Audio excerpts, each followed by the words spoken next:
It's crazy how much quicker Wednesdays are coming around now that I've set a goal to share a video here. I've been stuffy and I'm trying to get past this cold.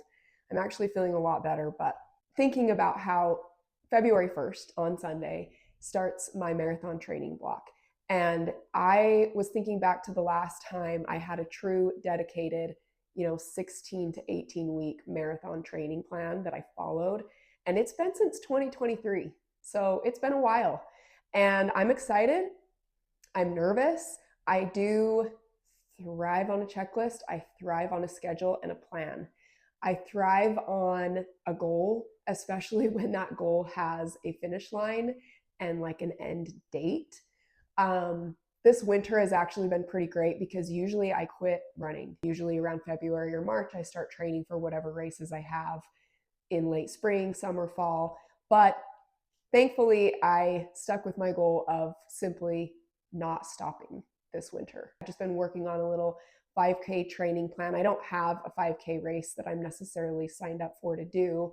I always do some throughout the year, but mainly I just wanted to work on this 5K training block in preparation for the marathon training just to help me gain some sort of speed. So I think that I am getting stronger. I think that the work is paying off. So come Sunday, when marathon training kicks off, I do believe that I'm going to be set up in a better position just right out of the gate than I've probably ever been. I thought it would be fun to kind of recap my last 3 marathons. This will be my fourth sanctioned race official marathon. This will be my first marathon since 2023 that I'm actually going to put in the work for the entire training block, which will end up being about 4 months. So this is 2022, it's January. I've decided to set out on a new goal for that year and to kind of keep the momentum going of just like accomplishing really hard things. Comes Birdie. Hi, Bird. And so I sign up for the St. George Marathon that's going to take place in October, and I do the Utah Valley Half Marathon in June. If you're familiar with St. George, Utah, it is significantly warmer, a warmer climate than up here in northern Utah.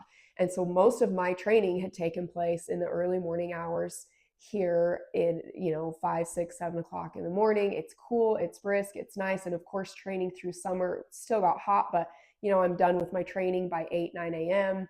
And that was kind of the extent of my heat training, if you will. Going back to what I said from the beginning, I'm such a lover of a disciplined, structured plan and schedule. I used the Peloton Marathon Training Program, and it took me from beginner to it was like complete beginner to running a marathon type program. I followed it perfectly. When I say that I executed my training plan for my first marathon, I mean, I did not waver. I did exactly what was asked. Race day comes. I'm in St. George. There's 5,000 runners ready to take off on this start line. I'm nervous.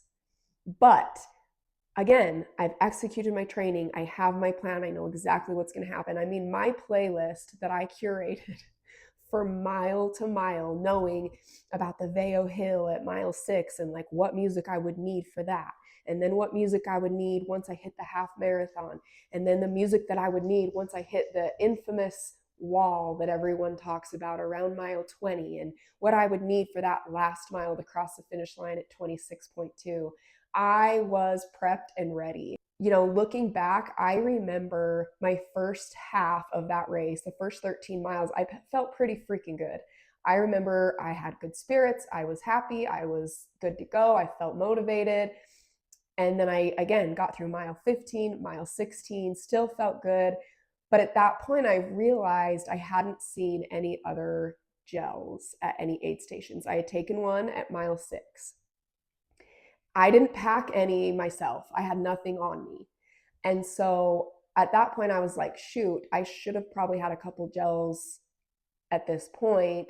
Now I'm at mile 16 and I've only had one. And I was so afraid of screwing up my nutrition. I had heard horror stories of people changing their nutrition at the race and like ending up with the runs, vomiting, and just bad stuff. So I was very, very afraid to change the plan, which was just gels. Once I got through I think I remember at mile 16 is when a little bit of doubt started creeping in. Like it started breaking that barrier, that mental toughness barrier that I was very sure that I was solid on. It's a little bit of a blur, but I do remember at mile 20, things got really bad. At mile 20, I had still only had one gel. If you guys are experienced, then you know what an idiot mistake that was. One gel for 20 miles, not to mention heat. Like easily 20 degrees warmer than what I'm used to. And the route of the St. George Marathon basically has you running toward the sun directly on you pretty much the whole way. I mean, most of it. I didn't have a visor. I didn't have sunglasses. I was getting a headache. I was hungry, but I was still too afraid to veer from the plan and take some fruit, take some bananas, some oranges, drink some Coke. I was too afraid. So at every aid station, I just kept downing water and Gatorade over and over and over, and I just kept going. And once mile 22 hit, I walked. The second I allowed myself to walk, I feel like I was completely defeated mentally. At that point, from mile 22 to 25, it was just a constant walk, run, walk, run. My legs hurt so bad. I knew that I was underfueled, but I was sure that if I tried anything else at the aid stations, I would be throwing up. And I couldn't find another gel. I was looking at every aid station for more gels, and I couldn't find any. And, you know, they don't have them at every aid station. It's kind of usually only every other or something. And I just couldn't find any more. And so I just kept doing water and Gatorade. And I just remember truly hating my life. I was miserable. I wanted it to be over. And the closer you start getting into town, and so you have more of a crowd and people there, and you're not so alone, you know, there's just more people on the side cheering you on. I did not care. I literally hated everyone and anything. I hated the music. It did nothing for me. Nothing motivated me. I didn't care for who was cheering for me on the sidelines. I wanted this to be over. I was defeated. I hated that I had started walking. And at this point, I was just like, please let this be over. We get down to the last mile. I'm jogging it in. I am like praising God that this race is almost over. I cannot even tell you the misery that I was experiencing physically and mentally. And I think it was like down the chute, I decided to take the AirPods out, tuck them away, and at least absorb whatever else I could positively from the energy of the chute to the finish line. And I remember crossing the finish line, breaking down. I like fell apart in my husband's arms. He had just finished maybe 15 or 20 minutes before me, and I cried, but it was not tears of joy of like, oh my gosh, I just accomplished this amazing thing. I'm so proud of myself. This is unbelievable. This is the best feeling. Like, I can't believe what I just did. It was not that. That was the worst thing I've ever experienced. I hated it. I don't want to do this again. I'm miserable. Thank you, thank you, thank you for letting this be over. They gave me my medal, and I hated it. I hated that experience. I cannot even tell you how deflated and defeated I felt after my first marathon. I figured I would finish in around a 10:50 to maybe like an 11:15 pace overall per mile. My finish time was a 4 hour and 44-minute marathon, which I had to take some notes, ended up being a 10:52 pace. So truly, I was on track with exactly what I thought. I figured I would finish between a 4 hours, like a 4:40, and a 5 hour marathon, and I was a 4:44. My pace was exactly what I assumed it would be, but I still just felt so defeated because of how much I allowed my mind to just fall apart and crumble into a million pieces. It was truly horrible. And I was really sad after that race. I was really sad and really bummed. And for some reason, even though my times were what I figured they would be, I still just felt like such a failure. And I think it's because I knew that it would be hard on my body, but I thought that my mind Like I thought I had really good control of my mind mentally going into it. And come to find out, I had no control over my mind. Like once my mind started to slip, I completely lost control and I just spiraled so hard. And I was really, really disappointed in myself. In 2023, I set out to do another marathon. This time, I wanted to do the Utah Valley Marathon. I decided to team up with my friend Kira, and we decided to run the marathon together. I don't run with people. I really enjoy running alone and doing my own thing. And I feel like I'm able to dig deeper when I'm alone and push harder when I'm alone for some reason than when I'm with someone else. But anyway, we ran the Utah Valley Marathon and it was amazing. It was like a complete night and day difference. I ended up PRing by 7 minutes, finishing at a 4:37, which was a 10:37 pace, so just a little bit faster. But we took it easy. We chatted. There was a lot of times that we didn't chat. We made it through. I made sure to fuel properly. I didn't listen to a lot of music this time just because I had Kira with me, and so I didn't depend on it or rely on it as much. And I remember when we got to mile 20, I expected a wall and it never came. And we powered through 21, 22, 23. By 24, I was hurting. But mentally, I was so strong. I was happy. I was excited. I was positive. I felt good. I was freaking tired. But mentally, I was like, I can keep going. I'm good. And we crossed that finish line. And I just remember feeling like, oh, thank you. Thank you so much. I was so proud of my mind, proud of my body, and of course, proud of the PR that I was able to have. I mean, a 7-minute PR is pretty good. And just to know that I was able to conquer my mental toughness in that race. And that was the last marathon that I did that was like a true dedicated 16-week, 4-month-ish training block. Skip to 2024. My friend offered me his bib because he wasn't able to go. And I was like, gosh dang it, I need redemption on St. George. Not necessarily a faster time, not necessarily to beat have a PR or anything like that. But I just needed redemption on specifically the St. George Marathon because it had wrecked me so much that very first time. So I accepted the bib, but I only had 8 weeks to train. I wasn't in the best shape, but I had 8 weeks. I committed to those 8 weeks and I went. I showed up. I was by myself. I didn't have anybody there. It was just kind of a thing that I was just going to do on my own. I had a little bit of family that came and cheered me on toward mile 20, but kind of my own little thing that I was going to do to prove to myself that I don't have to be miserable and think back on the St. George Marathon as such a terrible experience. Well, it just so happens that this year in 2024, it was one of the hottest freaking years.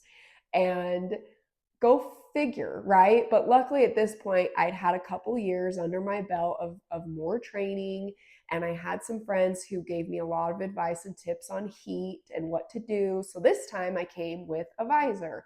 I came with a shirt that was equipped for heat and how to stay cool. And my only goal was to finish and cross that finish line happy. I had no time goal. I had nothing other than to just enjoy the experience. And for the first half marathon, I did not even put my AirPods in. That's saying a lot for me because I depend on music while I'm running. So I didn't put my AirPods in, left them out, and I talked to people. I met people next to me. I got to know them, which again is not something that I do. I'm very kind of a to myself person. And so I got to know people, I complimented people, struck up conversation. And for that first 13 miles, I just relaxed. I actually joked going into it that I was going to do a 20-mile training run so that I could race a 10K at the end of it. And it was just a joke, but that is actually kind of what ended up happening. I stopped at every single aid station. I did the sunscreen. I took the electrolytes, I grabbed the gels, I ate some of the fruit, I drank some of the Coke, and once I got once I got further along, I stopped and I let the race, like aid helpers, do all of the what is it called? Like the biofreeze and the what's it called? I can't remember. But anyway, I let them like massage my legs and rub my legs down with like biofreeze and icy hot, and I just took my sweet time and I just kept plugging along. And from start to finish, I loved that race. I was slow and I enjoyed every second of it. I ate plenty of food. I never got sick. And when mile 20 hit, it might have been like 21, I had the most insane surge of energy. It was the best I had felt of the whole race. And I just took off. Like running those last 6 miles, it genuinely was like a 20-mile training run to race a 6 mile, 10K. And I took off. It was almost like the icy hot kicked in. I think I'd taken some Advil maybe, and then all the food just like hit at the right moment. And I just flew. I didn't really fly. I don't think I was actually running that fast, but it felt like I was. And I crossed that finish line. I didn't have anyone there to cheer me on. I just crossed it, beaming, so happy. I grabbed that medal that I had earned. My finish time was a 4:58. So if you remember my other times, first time was a 4:44, first time at St. George, miserable. Utah Valley was a 4:37, and then this was a 4:58. I barely came in under 5 hours. My pace was an 11:23 pace, but I did not care. I genuinely was like happy, and that was my goal. So I felt like I executed St. George for the second time perfect, and that's just the last time. That's my last marathon race. And so this year I decided that I'm going to set out for a new personal best. I feel like I'm stronger than I've ever been. I feel like I'm healthier than I've ever been. I also am older. By the time I run Utah Valley in June, I will be 39. But I've put a lot of time on trails this last year. And so I feel like my legs are stronger, my lung capacity, just my endurance is better. I think my engine is stronger. I understand nutrition so much better, specifically for my body. And I understand what it takes to properly train and the commitment that it takes. And I guess it's time to announce my goal for this marathon. I would love to say I just want to break 4:37, even if I come in at 4:35. Like a personal best is a personal best, right? But the truth is I really want to go after it this time. The last two marathons were comfortable, they were enjoyable. I know that I can overcome the mental toughness and enjoy a race. I know that now. But I'm ready to put my body to the test. And so I have a goal for the Utah Valley Marathon this year in June to come in at a 3:45. Can I have a goal within a goal though? Because here's the thing. To see a 3:45 would be like unbelievable, and it would get me that much closer to being able to qualify for Boston, especially when I turn 40 and I get an extra 5 minutes next year. But to finish under 4 hours would be ideal. If I can finish in under 4 hours, I will be thrilled. So the goal is 3:45, but the goal within the goal is like, I just want to finish under 4 hours. I'm not trying to justify and already like take it away from myself, but I also know that going from a 4:37 to a 3:45 is, aggressive. I do also believe that I can do it. So those are my goals. I am going to start on Sunday. I've already had a lot of work that I've done for the last 6 months. So I think I'm already a step ahead entering this training block, and we're just going to see what happens. I want to be smart. I want to be wise. I don't want to get hurt. I've been known to have very bad luck with shin splints in the past. I don't want those flaring up again, so I don't want to overdo it. I don't want to go out with too much volume too fast or anything. So I'm going to be wise. I'm going to be smart, and we're just going to see how it plays out. And on race day, I'm going to show up on that start line and I'm going to give it everything I've got. And it might break me, but I'm willing to accept that. So there you have it, my marathon history, my marathon goals for 2025. Nope, sorry, 2026. Let's go.